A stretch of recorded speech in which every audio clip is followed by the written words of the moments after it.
Andrei Chikatilo, con la brutalidad inaudita y el salvajismo extremo de sus crímenes, se erigiría en un perturbador arquetipo, una figura central tanto para la comunidad criminológica internacional como para la población rusa en general, transformándose en un punto de referencia ineludible desde múltiples y aterradoras perspectivas. Su nombre se convirtió en sinónimo de una depravación que excedía la imaginación, un espejo oscuro en el que se reflejaban los miedos más primarios de una sociedad que, durante años, había negado la existencia de tales monstruosidades. Con la aparición de cada nuevo criminal que exhibía patrones de conducta análogos a los suyos, es decir, individuos impulsados por motivaciones sádico-sexuales de una extremidad sin parangón, tanto los diligentes investigadores policiales como los ávidos medios de comunicación no vacilaban en asignarle el epíteto de un nuevo Chikatilo. Esta designación, lejos de ser una simple etiqueta, encapsulaba la magnitud del horror, la depravación más profunda y la incomprensible crueldad que podía alcanzar la naturaleza humana.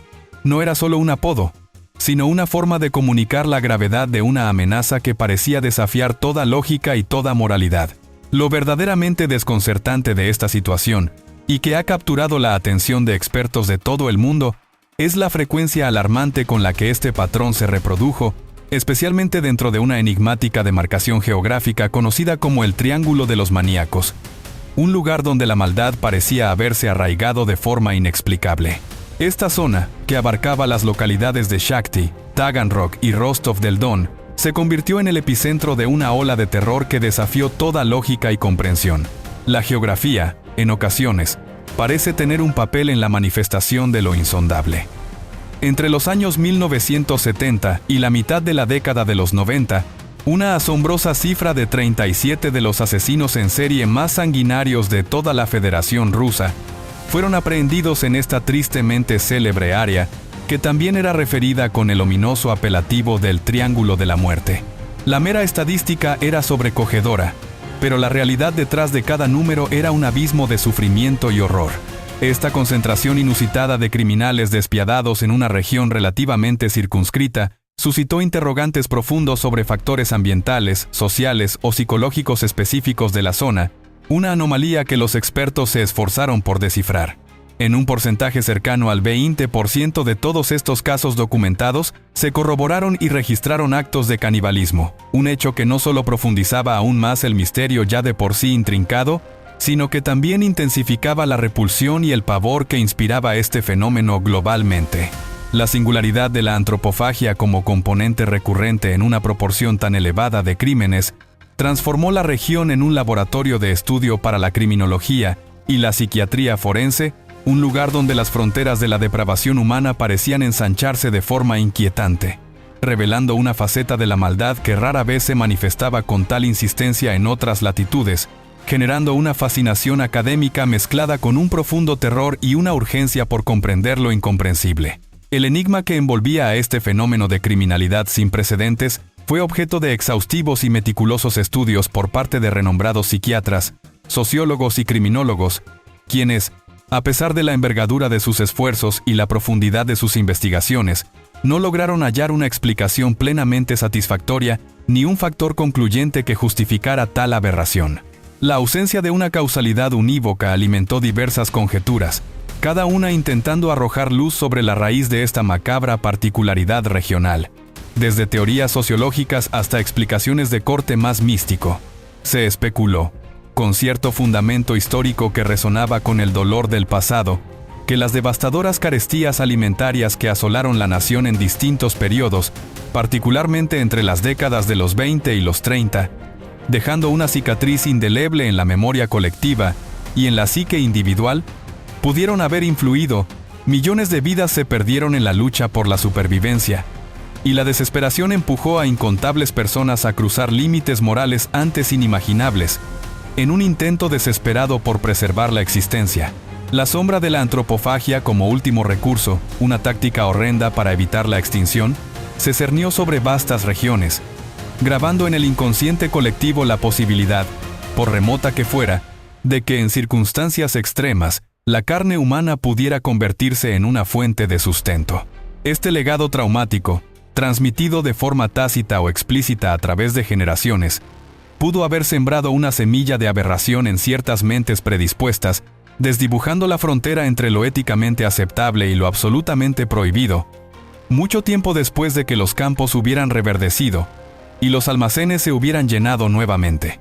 La mera posibilidad de que un trauma colectivo tan profundo pudiera manifestarse de manera tan grotesca en el comportamiento criminal individual, años o incluso décadas más tarde, ha sido un tema de intensa y angustiosa especulación para sociólogos y psicólogos que buscan comprender las raíces más oscuras de la maldad humana.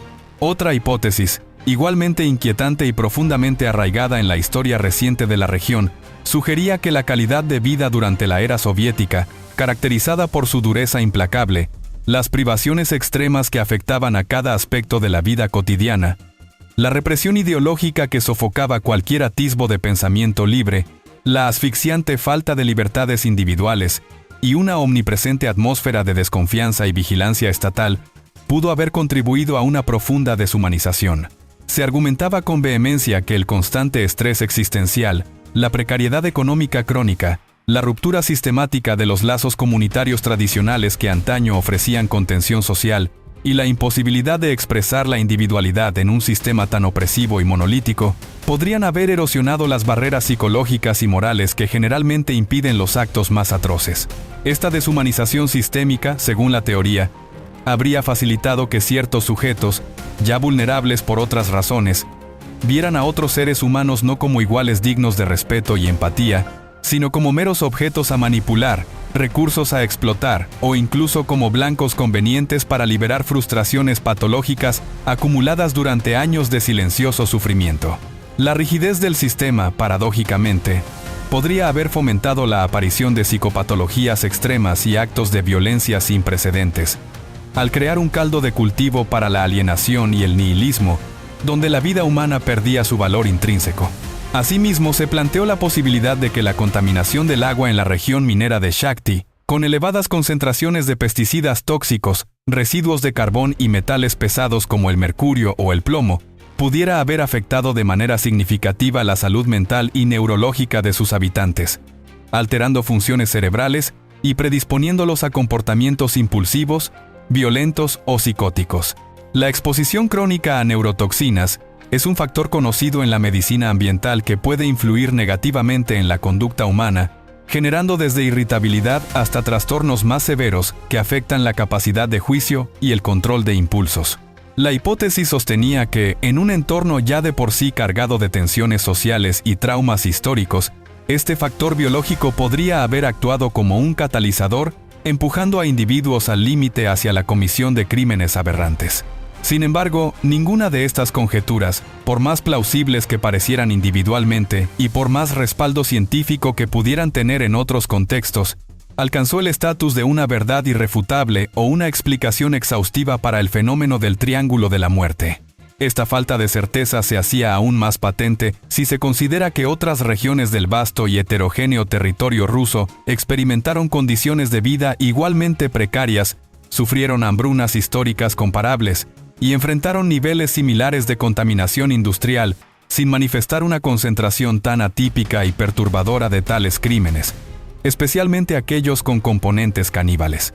La ausencia de un factor común que correlacionara de manera directa las condiciones de vida con la prevalencia de estos delitos mantenía el misterio, desafiando a la ciencia y la lógica. Hasta este punto, si cada detalle te ha anclado a la pantalla y te ha impulsado a comprender la oscuridad de la psique humana, te invitamos a ser un miembro activo de nuestra comunidad. Tu compromiso nos da fuerza. Suscríbete a nuestro canal para seguir profundizando juntos en estos relatos. No obstante, las explicaciones más insólitas, místicas y esotéricas no tardaron en manifestarse, llenando el vacío dejado por la ciencia y la criminología. Los más supersticiosos, aferrándose con desesperación a las leyendas locales transmitidas de generación en generación, sostenían que los interminables y tortuosos túneles subterráneos que serpentean bajo esta área geográfica albergaban espíritus malignos ancestrales, entidades primigenias capaces de apoderarse de la voluntad y el discernimiento de ciertos individuos. Estos seres etéreos, según la creencia popular, los empujarían inexorablemente hacia la senda de la sangre, la barbarie y la depravación más absoluta, convirtiéndolos en meros títeres de fuerzas oscuras y antiguas. La imaginería popular, siempre dispuesta a llenar los huecos del conocimiento con lo sobrenatural, encontraba en estas leyendas una forma de dar sentido a un horror que escapaba a toda explicación racional. Indistintamente de la validez o el fundamento empírico de cualquiera de estas teorías, el Triángulo de los Maníacos captó la fascinación mórbida y el horror reverencial de los especialistas debido a la inusual y perturbadora cantidad de asesinatos cometidos en su jurisdicción, muchos de los cuales se caracterizaban por una brutalidad desmedida, una hazaña particularmente escalofriante y la evidente inclusión de actos de canibalismo, revelando una oscuridad profunda y una dimensión del mal que la sociedad moderna creía haber superado. La región se convirtió en un símbolo de lo que la humanidad podía llegar a ser, en sus manifestaciones más abyectas. Para un gran número de expertos en la materia, la figura de Chikatilo no representaba sino la punta del iceberg, el ejemplo más notorio y mediático de un fenómeno mucho más amplio, más complejo y, sobre todo, mucho más enraizado en la sociedad rusa de lo que inicialmente se había percibido. Un fenómeno que a partir de ese momento de revelación pública y con la caída del telón de hierro, comenzó a propagarse de forma aterradora, como una enfermedad social contagiosa que emergía de las sombras. Su infamia, lejos de ser un mero registro histórico de un individuo particularmente retorcido, sirvió de inspiración perversa para otros psicópatas y mentes trastornadas que, inmersas en sus propios delirios de grandeza o sadismo, tomaron al tristemente célebre Chikatilo como su macabro referente. Con una emulación grotesca y una ambición aún más retorcida, estos nuevos depredadores se propusieron no solo replicar, sino incluso superar el número de víctimas en sus propios y horripilantes actos criminales, buscando una notoriedad macabra o simplemente la satisfacción de una pulsión incontrolable que había encontrado un modelo a seguir. Esta cadena de emulación subraya cómo la fama, incluso la infamia más repugnante, puede tener consecuencias imprevistas y letales, alimentando las mentes más enfermas con un patrón de depravación a seguir. El velo de silencio y negación impuesto por el régimen soviético, que sistemáticamente ocultaba la existencia de crímenes violentos para proyectar una imagen de estabilidad social, había escondido por décadas una realidad escalofriante, y su disolución permitió que estas verdades salieran a la luz, revelando una cara oculta y perturbadora de la sociedad. Es crucial precisar, para evitar generalizaciones erróneas y entender la cronología del horror, que Chikatilo, a pesar de su notoriedad global y de haber sido elevado al panteón de los monstruos, no fue el pionero de los asesinos caníbales en tierras rusas. Varios predecesores le antecedieron en esta espantosa práctica, operando en la clandestinidad y el silencio absoluto de una sociedad hermética que se negaba a reconocer la existencia de tales atrocidades, considerándolas una anomalía occidental o una aberración burguesa. No obstante, su caso se erige, con toda probabilidad, como uno de los más infames y universalmente conocidos, una cicatriz imborrable en la memoria colectiva mundial y un punto de inflexión en el estudio de la criminología en la antigua Unión Soviética. Esta resonancia a nivel planetario se debió, en gran medida, a que su perturbadora historia salió a la luz pública tras la disolución de la Unión Soviética, un periodo de apertura sin precedentes que permitió que los detalles más escabrosos y los horrores de sus crímenes trascendieran las fronteras ideológicas y geográficas. Este acceso a la información, antes censurada y manipulada por el aparato estatal, permitió al mundo conocer la magnitud de su maldad y la profunda disfunción social que había permitido su existencia y su prolongada actividad. La caída del régimen no solo trajo libertad política, sino también una dolorosa confrontación con verdades ocultas sobre la naturaleza humana en ese contexto. La oscuridad de la mente humana no conoce límites. Y si te atreves a mirar de cerca estos abismos, te encuentras en el lugar indicado. Te invitamos con entusiasmo a unirte a nuestra comunidad. No dejes que el silencio domine. Suscríbete a nuestro canal ahora mismo y sigamos desvelando juntos estos inquietantes misterios. Tal fue el impacto y la complejidad de su captura que los implicados en su aprehensión, enfrentados a un desafío criminal sin precedentes para su época y contexto social, llegaron a contar con la asesoría telefónica del Buró Federal de Investigaciones de los Estados Unidos. Esta circunstancia, absolutamente inédita e impensable para la era soviética, marcada por la Guerra Fría, la desconfianza mutua y la férrea oposición ideológica entre los bloques, denota la magnitud, la singularidad y la dificultad extrema del desafío que representaba la investigación y captura de Chikatilo. La asistencia de una agencia de inteligencia extranjera, del otrora enemigo ideológico, subrayaba la desesperación y la flagrante falta de experiencia rusa en el manejo de un asesino en serie de esta envergadura, un tipo de criminalidad que el sistema soviético se negaba a reconocer como propio. El caso no solo expuso la brutalidad inimaginable de un hombre, sino también las profundas deficiencias de un sistema que había negado por mucho tiempo la existencia misma de este tipo de criminales, forzando una dolorosa confrontación con una realidad oculta y perturbadora.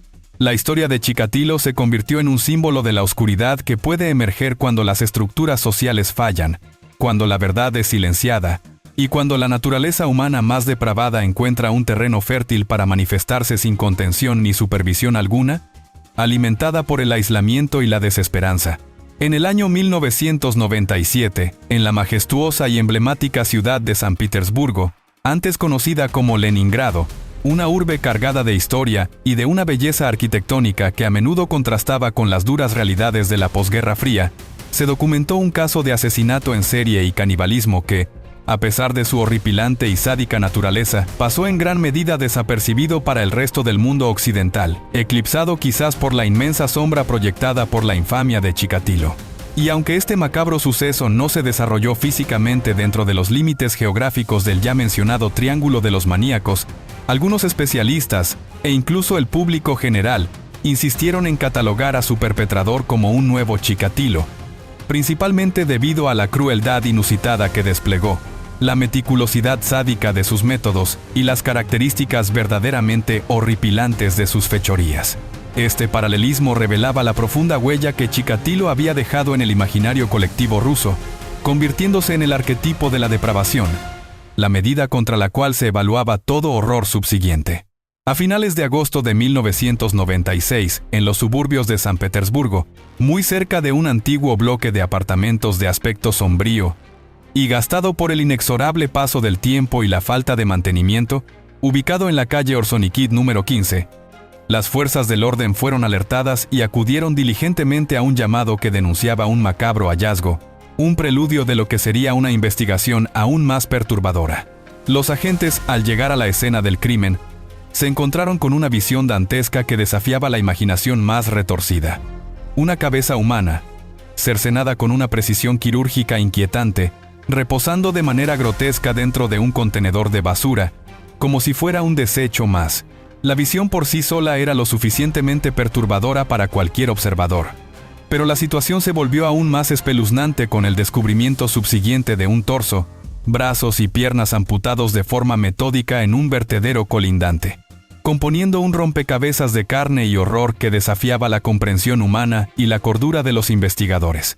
La meticulosidad del desmembramiento sugería una mente fría y calculadora, o quizás una profunda alteración mental, capaz de disociar el acto del horror inherente. La víctima de este atroz y sádico crimen sería posteriormente identificada como Edik Vasilevsky, un hombre de 43 años, cuya existencia había terminado de la forma más brutalmente imaginable, con una violencia que trascendía el simple homicidio. De hecho, varios testigos lo reconocieron con una sorprendente facilidad y una mezcla de pavor, pues era un vecino de la zona que llevaba un par de años residiendo en uno de los inmuebles cercanos, lo que añadió una capa de cercanía, terror y vulnerabilidad a la comunidad, demostrando que el mal podía estar al lado, camuflado en la rutina, en el anonimato de lo cotidiano, acechando en las sombras de su propia vecindad. Si el velo de la normalidad te parece cada vez más fino, y te sientes compelido a mirar lo que se esconde detrás, entonces eres de los nuestros. Te invitamos a suscribirte a nuestro canal. Nos ayudas a seguir explorando los confines de la psique y los crímenes que desafían la moralidad.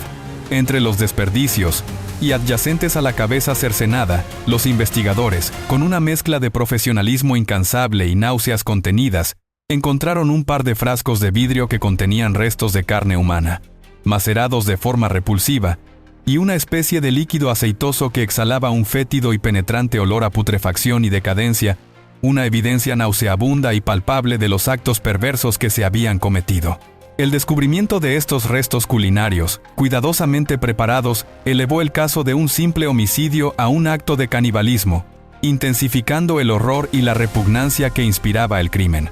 Al torso, el cuerpo principal de la víctima, Le faltaban prácticamente la totalidad de sus órganos internos, lo que sugería una extracción metódica, un propósito siniestro y un conocimiento rudimentario, pero efectivo, de anatomía. Posiblemente para su consumo o para la elaboración de macabros trofeos que adornaban el sancta sanctorum del depredador. Lo más desconcertante y escalofriante de todo es que este no era el primer descubrimiento tan macabro que se realizaba en aquel barrio, indicando un patrón ominoso y una presencia recurrente de un depredador que actuaba con impunidad, sembrando el terror entre los habitantes de San Petersburgo. El espectro de la repetición comenzaba a materializarse. Previamente, en noviembre de 1992, el cuerpo desmembrado de otro hombre, identificado como Sasha Pichonkin, había sido encontrado en la misma calle, en el interior de un sótano abandonado, sin que las autoridades lograran dar con el responsable de tan abominable crimen, dejando una herida abierta de impunidad y terror en la comunidad. La cercanía temporal y geográfica de los crímenes comenzaba a dibujar un perfil inquietante, una firma del horror que se repetía con una cadencia escalofriante. 3 años más tarde, en 1995, el cadáver descuartizado de Mitya Vosku, un vagabundo de 37 años que solía frecuentar la zona en busca de sustento, fue hallado en un basural cercano al mismo bloque de apartamentos, reiterando el patrón de horror, saña y desmembramiento que ya había aterrorizado a los residentes. A partir de entonces, un miedo visceral y persistente se había apoderado de los residentes de la calle Orsonikid, número 15, instalándose una sensación de zozobra, desconfianza mutua y una palpable incertidumbre sobre quién podría ser el próximo, o si el monstruo que acechaba entre ellos sería alguna vez capturado. La normalidad se había disuelto, reemplazada por una constante alarma. Para algunos vecinos resultaba dolorosamente evidente, casi una certeza abrumadora que carcomía su tranquilidad, que un asesino sanguinario y sin escrúpulos vivía entre ellos, mezclándose con la cotidianidad, una presencia fantasmal y mortal que se ocultaba a plena vista, aprovechando la deshumanización del entorno urbano. Sin embargo, la policía, a pesar de sus esfuerzos incansables y de la presión social por resultados tangibles, no encontró ninguna pista contundente ni un indicio mínimamente fiable que los llevara siquiera a identificar a un posible sospechoso, sumiendo el caso en la frustración, la impotencia y la desesperanza de la justicia. La comunidad se sentía abandonada a su suerte, atrapada en una pesadilla que se repetía sin cesar. Lo que sí estaba meridianamente claro para todos los investigadores, gracias a los meticulosos informes forenses y a la experticia de los patólogos, era la perturbadora metodología. Los 3 cuerpos habían sido descuartizados con una meticulosidad espeluznante y una sorprendente simetría, utilizando un cuchillo de carnicero de grandes dimensiones y afilada hoja, lo que apuntaba inequívocamente a una misma mano ejecutora. La consistencia en el modus operandi era la única constante en este rompecabezas de horror, el hilo conductor que, aunque tenue, prometía desvelar la verdad. Si estos relatos te hacen cuestionar los límites de la maldad y te impulsan a buscar respuestas, te invitamos a ser parte de nuestra creciente comunidad. Tu interés es fundamental para nosotros. Suscríbete a nuestro canal para seguir explorando juntos los abismos de la mente criminal. Meses después del último y escalofriante hallazgo, se procedió a revisar exhaustivamente los antecedentes de la víctima más reciente, Edith Vasilevsky, y se pudo confirmar que había sido un expaciente de la clínica psiquiátrica local, un dato que inicialmente, por sí solo, no pareció revestir una relevancia decisiva, una mera coincidencia en un primer momento. Sin embargo, para sorpresa y creciente inquietud de los investigadores, al indagar en el pasado de Sasha Pichonkin y Mitya Vosku, las 2 primeras víctimas de esta macabra serie, se descubrió que ambos también habían estado internados, en distintas ocasiones y por diversas razones, en el mismo centro de salud mental. Esta coincidencia, aunque perturbadora y difícil de asimilar, se reveló como la primera pista concreta, el hilo rojo que, de forma tácita pero poderosa, unía los crímenes y señalaba una dirección clara para la investigación, transformándose de casualidad a patrón ineludible. La hipótesis de que el asesino estaba seleccionando a sus víctimas de entre los pacientes de la clínica cobraba una fuerza innegable, reduciendo el campo de posibles sospechosos y enfocando los esfuerzos policiales en un lugar específico, en un sector vulnerable de la sociedad. La interconexión entre las víctimas, a través de la institución psiquiátrica, se convirtió en la clave de todo el misterio. La investigación se centró entonces con renovado vigor y una nueva esperanza en los registros detallados de todos los residentes del bloque de edificios número 22, situado justo enfrente del contenedor de basura donde fue encontrada la cabeza de Vasilevsky, un punto estratégico en la escena del crimen que ahora adquiría una importancia capital. El minucioso y laborioso examen de estos documentos permitió corroborar que uno de sus inquilinos era, precisamente, un paciente ambulatorio y recurrente del mismo hospital psiquiátrico que conectaba a las víctimas. Su nombre era Igor Kusikov, de 37 años de edad, y su ficha médica revelaba un historial de trastornos severos, con múltiples ingresos y diagnósticos complejos. Esta convergencia de datos, entre el lugar del hallazgo de la cabeza, la ubicación de la residencia del sospechoso y la conexión con la clínica psiquiátrica compartida por todas las víctimas conocidas, transformó a Kusikov en el principal, y casi único, sospechoso. La probabilidad de una coincidencia tan específica era ínfima, lo que concentró todos los recursos policiales en su figura, una figura que hasta entonces había pasado desapercibida, camuflada en la rutina y el anonimato de un barrio cualquiera, demostrando lo difícil que resulta, en ocasiones, identificar el mal cuando éste se esconde a plena vista, mimetizándose con la normalidad más abyecta y la cotidianidad de la miseria urbana. La casa había llegado a su fin. Los vecinos, al ser consultados con cautela por los agentes, advirtieron que, si bien Kusikov era un tipo aparentemente inofensivo en su trato cotidiano, un hombre reservado que no interactuaba mucho, su imponente estatura de casi 10 metros y su porte taciturno y solitario lo convertían en una presencia, cuando menos, intimidante, lo que dificultaba una interacción casual o una profunda indagación en su persona. Ante la sospecha fundada y la creciente posibilidad de que el sujeto fuese extremadamente peligroso, capaz de una violencia impredecible, las autoridades idearon una estrategia ingeniosa y discreta para abordarlo sin levantar alarmas o provocar una reacción violenta que pudiera poner en riesgo la vida de los agentes o la de otros residentes. Cortaron estratégicamente el suministro de agua del piso en el que residía y se acercaron a su apartamento, haciéndose pasar por fontaneros que necesitaban revisar urgentemente las cañerías del edificio, un pretexto que garantizaba el acceso y minimizaba la resistencia inicial al presentarse como figuras de autoridad no amenazantes. Como no obtuvieron ninguna respuesta a sus insistentes llamados a la puerta y ante la certeza de que el sospechoso se encontraba dentro, finalmente se vieron obligados a derribarla con una fuerza controlada y profesional, encontrándose frente a frente con el enigma de Kusikov, el hombre que guardaba secretos inconfesables tras una puerta cerrada. Ha llegado el momento de adentrarte sin temor en la psique del criminal. Si cada párrafo te ha dejado anhelante de más, no lo dudes. Suscríbete a nuestro canal para seguir explorando juntos las mentes más retorcidas de la historia. Tu curiosidad nos impulsa a seguir. Para sorpresa y alivio de los agentes, Kusikov no opuso resistencia alguna en el momento de su aprehensión. Por el contrario, con una pasividad que rayaba en lo inquietante y una frialdad perturbadora, confesó de inmediato el asesinato de Vasilevsky, sin mostrar el menor asomo de remordimiento, culpa o arrepentimiento en su mirada o en sus gestos. Su actitud era la de alguien que relata un evento sin trascendencia, como si estuviera describiendo una tarea doméstica, lo que reveló el abismo de su desconexión con la realidad, con la moral y con la gravedad de sus actos.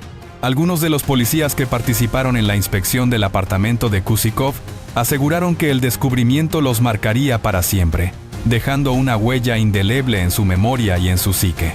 El olor era absolutamente insoportable, una mezcla nauseabunda y penetrante de carne asada, restos en descomposición avanzada, putrefacción orgánica y un dulzón hedor a sangre rancia y coagulada, impregnando cada rincón del pequeño espacio vital del asesino, como una niebla densa de horror, imposible de ignorar o de olvidar, que se adhería a la ropa y a la piel, un miasma del mal.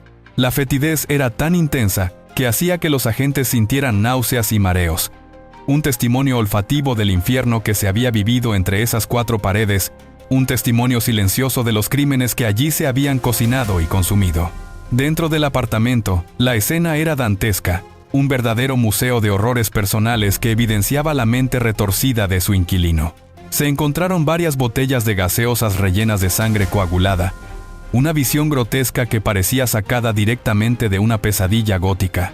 Frascos de vidrio, cuidadosamente dispuestos como en una despensa macabra, contenían carne seca, ojos humanos y un par de orejas, conservados como macabros trofeos de sus víctimas, objetos de contemplación para el depredador.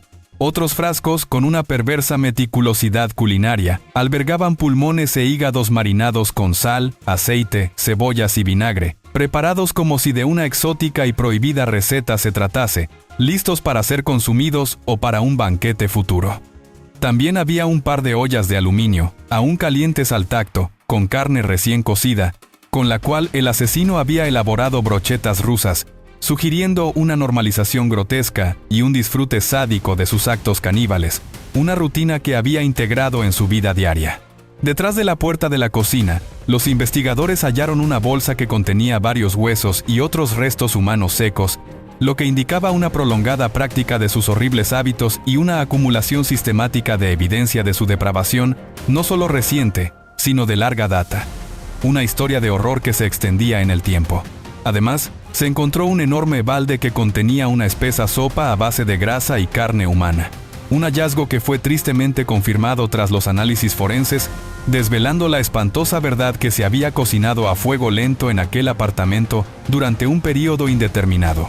Este descubrimiento no solo impactó a los investigadores por su crudeza, sino que también contextualizó las quejas previas.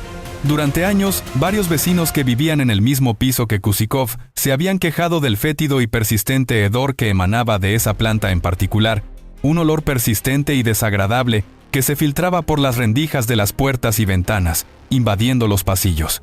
Sin embargo, resultaba imposible detectar el origen exacto de la pestilencia, pues se mezclaba de forma inextricable con el omnipresente aroma a humedad, moho y abandono que caracterizaba a todo el edificio, camuflando el horror que se cocinaba a puerta cerrada y permitiendo que la depravación de Kusikov permaneciera oculta bajo el velo de la miseria urbana. La incapacidad de la comunidad para identificar la fuente del olor no era una negligencia, sino una trágica consecuencia de las deplorables condiciones de vida en aquel bloque de apartamentos donde la podredumbre era una norma, no una excepción, haciendo del mal un componente más de la triste realidad. Tu curiosidad nos guía. Y si esta sombría narración resuena en ti, significa que no temes a la verdad. Únete a nuestra comunidad. Tu apoyo nos permite seguir desvelando los rincones más oscuros del comportamiento. Suscríbete ahora mismo al canal. La detención de Kusikov se llevó a cabo sin mayores altercados ni demostraciones de fuerza, en un silencio casi reverencial que contrastaba con la barbarie de sus actos.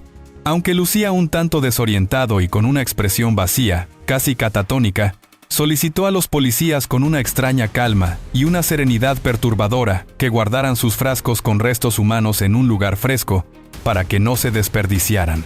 Esta petición, más allá de su macabro contenido, revelaba la aberrante normalidad con la que vivía su canibalismo, la total falta de percepción de lo grotesco y lo inmoral de sus acciones, como si se tratara de provisiones legítimas.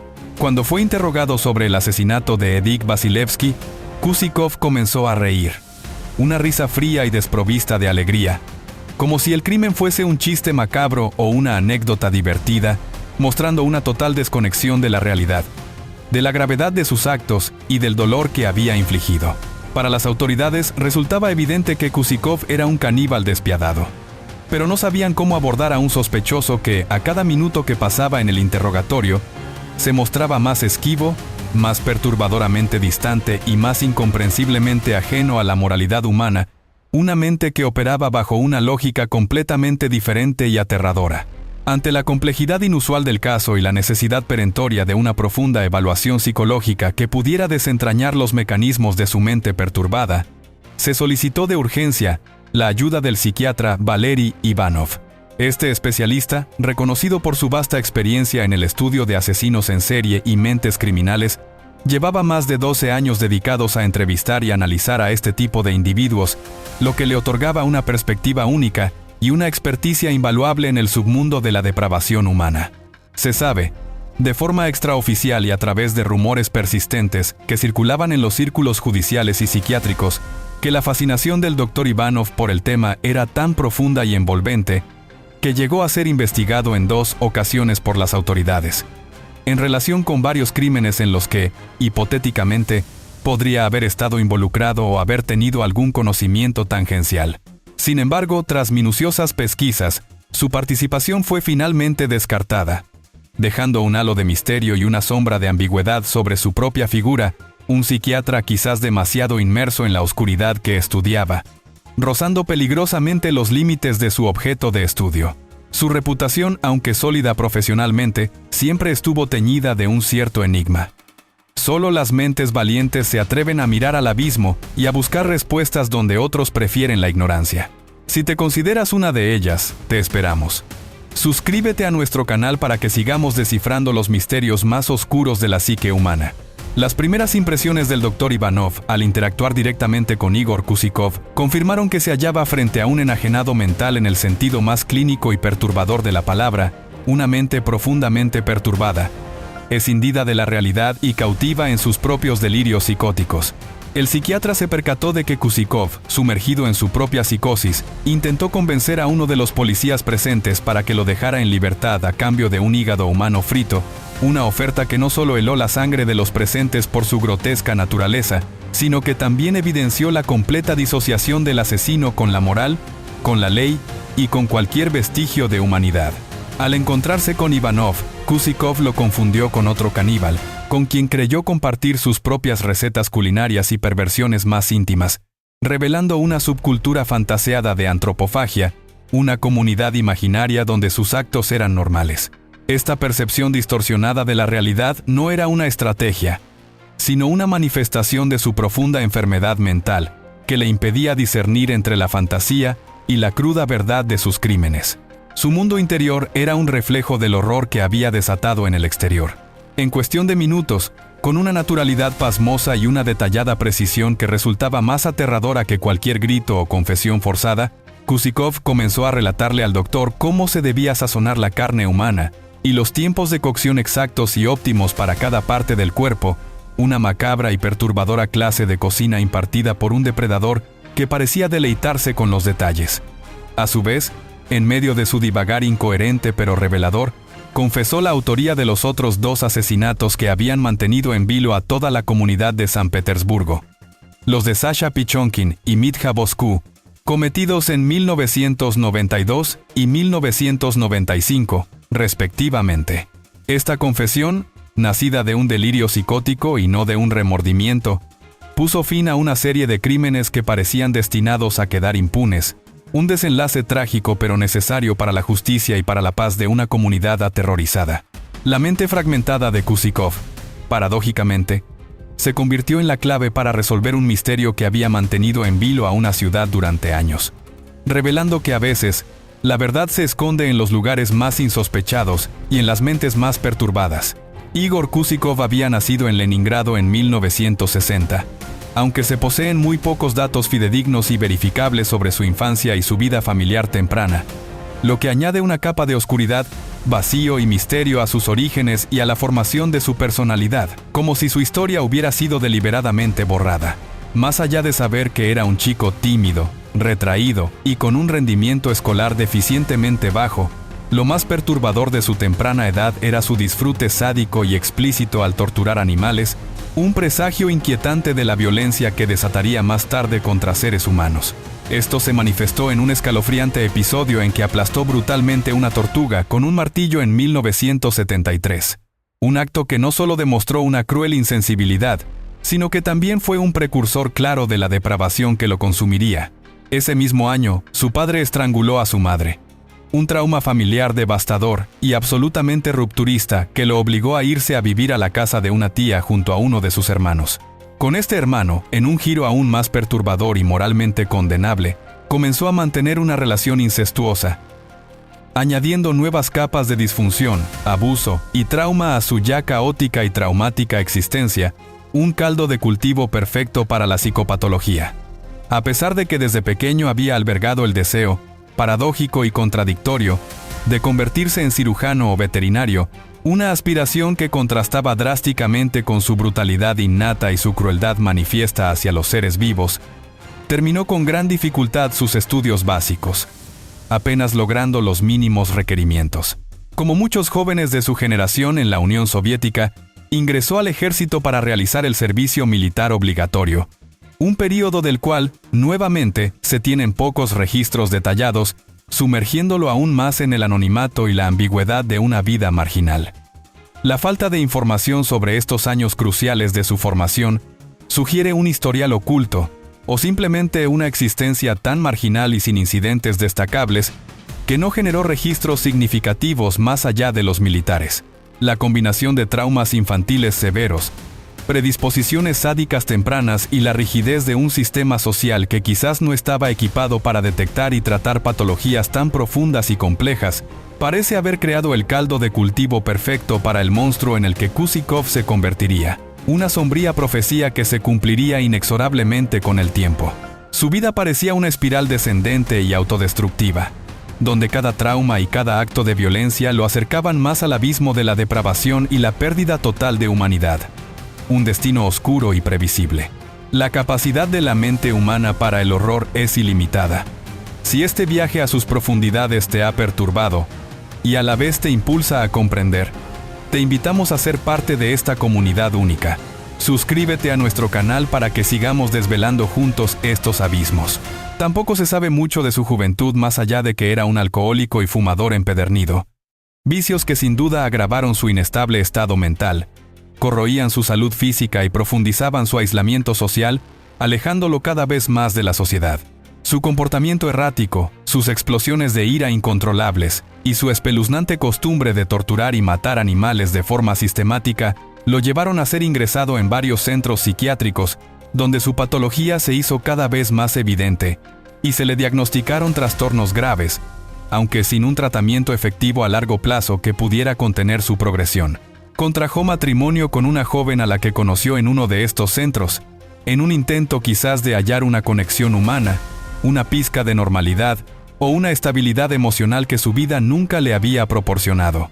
Sin embargo, 10 años más tarde, esta lo abandonaría en un acto de desesperación y miedo después de que Kusikov intentara atacarla violentamente con un cuchillo, evidenciando que su violencia no se limitaba a los animales, sino que ya se extendía de forma inminente a los seres humanos, una progresión escalofriante de su sadismo y de su peligrosidad.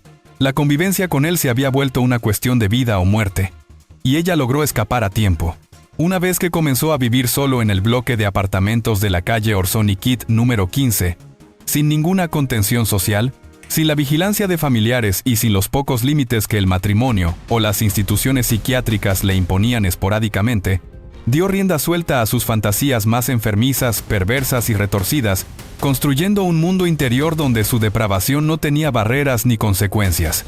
Solía masturbarse compulsivamente viendo películas médicas donde se realizaban intervenciones quirúrgicas y autopsias, material que había conseguido precisamente en la clínica psiquiátrica, donde era ingresado con regularidad. Una ironía macabra que revelaba el origen de su morbosa fascinación por el cuerpo humano y el sufrimiento ajeno. También comenzó una práctica aberrante y deshumanizante: beber su propia orina, un acto de autodegradación que reflejaba la disolución de su higiene, su salud y su sentido de la dignidad. Continuó matando perros y gatos del vecindario, con una hazaña creciente y una metodología cada vez más cruel, hasta que se le ocurrió la macabra idea de convertirlos en hamburguesas, un paso previo y experimental a su inmersión total en el canibalismo humano. Un descenso gradual pero inexorable hacia la abyección más absoluta y la deshumanización total. Kusikov no poseía un empleo fijo o estable, subsistiendo precariamente con trabajos esporádicos y mal remunerados como barrendero de calles y reciclando botellas de vidrio que vendía en almacenes, una existencia marginal al borde de la sociedad, siempre al límite de la pobreza. También se había ofrecido en diversas morgues de la ciudad para lavar cadáveres, una ocupación que revela su morbosa fascinación por la muerte y por el cuerpo humano despojado de vida, lo que sin duda encajaba con sus perversiones. Sin embargo, nadie quiso contratarlo para tales fines, quizás percibiendo algo profundamente perturbador, algo ominoso y repulsivo en su persona. Una intuición colectiva que lo alejaba, un sexto sentido que advertía del peligro latente. Su pensión por ser paciente de un centro psiquiátrico era de apenas unos $20 mensuales, una suma irrisoria que no le alcanzaba para comer dignamente, ni mucho menos para costear sus crecientes vicios, como el cigarrillo y la bebida. lo que lo sumía en una miseria aún mayor y lo empujaba a la desesperación, creando una tormenta perfecta de factores que lo llevarían a cruzar la línea más allá de lo concebible. Fue en ese abismo de miseria y de privación, donde todo parecía perdido, que Kusikov comenzó su descentralización. Si te sientes con la fuerza para seguir, únete a nuestra comunidad. Suscríbete a nuestro canal para seguir explorando estas historias. Fue entonces, acuciado por el hambre más primaria y la depravación más absoluta que había arraigado en su mente enferma, que comenzó a comerse a los animales del barrio, según él, porque tenía hambre, aunque la verdadera motivación era mucho más compleja, perversa y profundamente arraigada en su psicopatología. En 1992, en un acto de manipulación y engaño, invitó a su apartamento a Sasha Pichonkin, un conocido de la clínica psiquiátrica con quien compartía vulnerabilidad y un destino trágico, bajo el pretexto de compartir un trago de alcohol, un falso gesto de camaradería que ocultaba intenciones siniestras. Una vez allí, en la intimidad de su guarida, Kusikov le insinuó mantener relaciones sexuales, pero cuando Pichonkin se negó enérgicamente, lo golpeó brutalmente en la cabeza y le cortó el cuello con un cuchillo de carnicero, desatando su furia asesina y su pulsión homicida sin control. Posteriormente, con una frialdad espeluznante que helaría la sangre de cualquiera, se desnudó y metió el cuerpo de su víctima. También desnuda y ya sin vida, dentro de la bañera, donde la descuartizó con varios cuchillos de cocina y carnicería, iniciando así su ritual caníbal y su descenso definitivo a los abismos del horror. Este fue el primer acto confirmado de antropofagia. El punto de no retorno de su macabra evolución. El momento en que la barrera entre la animalidad y la humanidad se disolvió por completo en su psique enferma. Algunos de los restos del cuerpo desmembrado de Pichonkin, como el tronco, los brazos y la cabeza, fueron lanzados de forma estratégica y dispersa en el basurero comunal y en el contenedor que se encontraba fuera del edificio, intentando así deshacerse de las evidencias más incriminatorias y dispersar la atención de las autoridades. Kusikov, con una frialdad que helaba la sangre y una perversa destreza culinaria, marinó la carne de los glúteos, la espalda, el hígado y los pulmones de su víctima, los cuales posteriormente cocinó con calma y devoró con una macabra satisfacción. Una especie de éxtasis depravado que superaba el simple placer gastronómico, adentrándose en el reino de la perversión sádica. Con otros restos, preparó una sopa sustanciosa que le duró durante varias semanas, haciendo de su víctima un sustento prolongado y una fuente constante de su aberrante alimento. Un ciclo de consumo y repetición que consolidaba su hábito. Fue en ese momento que descubrió un placer sexual perverso e inconfesable al comer carne humana y al sentir su olor en estado de putrefacción. Una conexión enfermiza entre el acto de matar, desmembrar, consumir y la gratificación sexual más abyecta. Un ciclo vicioso de depravación que lo consumía por completo. En 1995 y 1996 ocurrió exactamente lo mismo, replicando el patrón con las otras dos víctimas conocidas, Mitya Vosku y Edik Vasilevsky. A todos los había conocido en la clínica psiquiátrica donde asistía con regularidad, lo que establecía una clara pauta en su selección, buscando víctimas vulnerables y socialmente invisibles. Por eso ninguno se negó cuando éste los invitó a beber en su departamento, confiando en una amistad forjada en la fragilidad y la vulnerabilidad mental que compartían. Una confianza brutalmente traicionada por un depredador que se alimentaba de la soledad.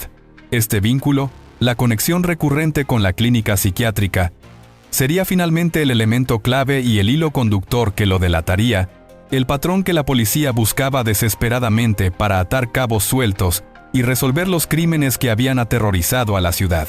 La coincidencia de las víctimas compartiendo un mismo historial médico, en un mismo centro, fue la pieza final del macabro rompecabezas, permitiendo a los investigadores desvelar la identidad del monstruo que acechaba en Orzonikid número 15, un depredador oculto entre los más vulnerables de la sociedad, cuya existencia había sido negada por demasiado tiempo. Las historias que te contamos aquí son un eco de la oscuridad que existe. Si te atreves a enfrentar estas verdades, te invitamos a ser parte de nuestra comunidad. Suscríbete a nuestro canal para seguir este viaje sin retorno por los confines de la depravación humana. Las conversaciones entre el psiquiatra Valery Ivanov y el asesino resultaron ser extraordinariamente reveladoras, penetrando en los abismos más profundos y oscuros de la mente fragmentada de Kusikov, desvelando capas de delirio y perversión. El especialista llegó a la conclusión inequívoca de que Igor Kusikov era, sin lugar a dudas, un esquizofrénico paranoide con comportamientos sádicos muy marcados, aunque totalmente incapaz de comprender la gravedad, la monstruosidad y la inmoralidad de lo que había cometido, viviendo en una realidad paralela y desvinculada de la lógica social y ética. Aún creyendo firmemente que el Dr. Ivanov era también un caníbal y un cómplice silencioso en sus perversiones más íntimas, Kusikov le dijo con una escalofriante complicidad y una mirada cargada de perturbadora camaradería: «Vamos, nos entendemos. Podrías sacarme de aquí. Nos iremos y juntos haremos las cosas que nos encantan».